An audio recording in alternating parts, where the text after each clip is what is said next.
Hi guys, இன்றைக்கி கொஞ்சம் வித்தியாசமாக ட்ரை பண்ணி பார்க்கலான்னு ஒரு சின்னதாக சிக்கு குழம்பு போட்டு காமிக்கலான்னு வந்திருக்கேன். வாங்க எப்படி போடலான்னு பார்க்கலாம். 6 புள்ளி வச்சுக்கலாம். 6 புள்ளி 2 வருஷ கோலம். இது ரொம்ப சிம்பிளாக தான் இருக்கும். இது ஒன்றும் பெரிய கம்பசுத்திர வேலையெல்லாம் இல்லை. சும்மா நம்ம ட்ரை பண்ணி பார்க்கலாம் வாங்க. 6 புள்ளி ஒரே வரிசையாக 6 புள்ளி வச்சுக்கோங்க. பக்கத்தில் இன்னொரு 6 புள்ளி வச்சுக்கோங்க. குட்டியாக 4 புள்ளி வச்சுக்கோங்க. அடுத்தது 2 புள்ளி வச்சுக்கோங்க. புள்ளி வேலை முடிஞ்சிடுச்சு. அடுத்தது இந்த 4 புள்ளியை சேர்த்து நேராக ஒரு கோடு இழுத்துருங்க. அதேமாரி இந்த பக்கத்தில் 4 புள்ளியை சேர்த்து ஒரு கோடு. இப்போ 2 பக்கமும் ஜாயின் பண்ணிட்டோமா. அடுத்தது அந்த பக்கம் அதேமாரி அந்த 4 புள்ளியை கணக்கு பண்ணி நேராக ஒரு கோடு போடுங்க. அது அப்படியே ஒரு முடிச்சிருங்க. இந்த பக்கமும் அதேமாரி ஜாயின் பண்ணிட்டீங்கன்னா 4 பக்கமும் கவர் ஆகிடுதா.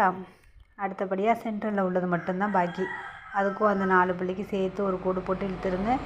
அதேமாரி இந்த பக்கம் இழுத்துட்டிங்கன்னா அவ்வளோதான். கோலம் ஓவர். எவ்வளோ சிம்பிளாக இருக்குது பார்த்தீங்களா.